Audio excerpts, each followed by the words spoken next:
কি রাঁধছো মা? একটা লাউ ডাঁটা দিয়ে সবজি দিয়ে নিরামিষ তরকারি। নিরামিষ তরকারি করছে খেতে খুব ভালো লাগে। আচ্ছা, যে এই তরকারি কেটে রেখেছো, হ্যাঁ, কি কি আছে এটাতে? এর মধ্যে আছে পটল, আলু, ঝিঙ্গা, কুমড়ো, কাঁচা কলা, লাউ ডাঁটা, বেগুন সব দিয়ে একটা তরকারি। বাহ, খুব টেস্ট হয় খেতে। ডালের বড়ি দিলে তো ভালো হয়। উনুন ধরে গেছে।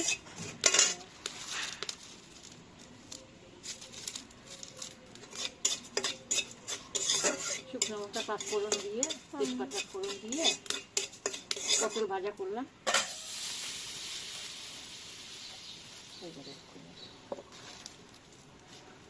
আমার গাছের শাক, লাউ শাক। ও, এটা তোমার গাছের? গাছের লাউ শাক।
বাহ, সুন্দর আগুনটা জ্বলে উঠলো।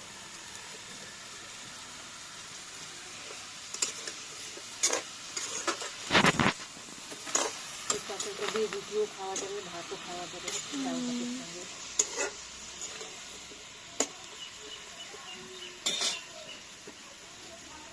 এই তরকারিটা দিয়ে অনেকে চিংড়ি মাছ দিয়েও করে। আমরা চিংড়ি মাছ দিব না, আজকে আমরা নিরামিষ খাবো। এটা নিরামিষ খেতে খুব টেস্ট। গাছের লাউ শাক করে রেখেছো ওখানে। এটা পটল ভাজা। পটল ভাজা তোমার ভালো লাগে না? আমি পটল ভাজা কম তেলে সেদ্ধ সেদ্ধ খাই, আমার সুগার তো। কাঁচা লঙ্কা দিয়ে রান্না করছি, আর কোনো মশলা নাই, মশলা ছাড়াই। তাও কিছু তো দিয়েছিল প্রথম দিকে। প্রথম থেকে লঙ্কা, লবণ, হলুদ, লঙ্কা দিয়ে, আর নামানোর আগে জিরা ভাজা মশলা দিব। টেস্ট হয়ে যাবে।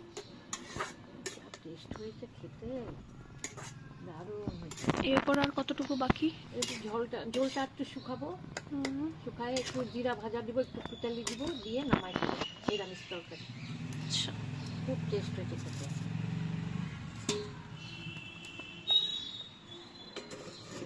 আচ্ছা, এখন হয়ে গেল।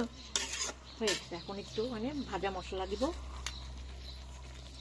এটার মধ্যে কি আছে? মানে জিরা ধইনা ভাজা, জিরা ধইনা ভাজা, একটু পিটালি দিব, আটা।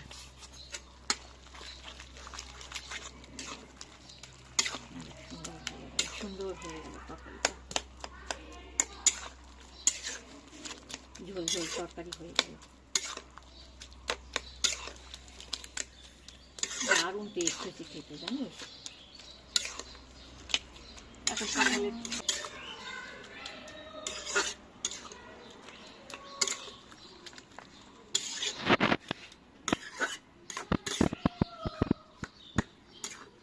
গাছের খাইতে কত স্বাদ।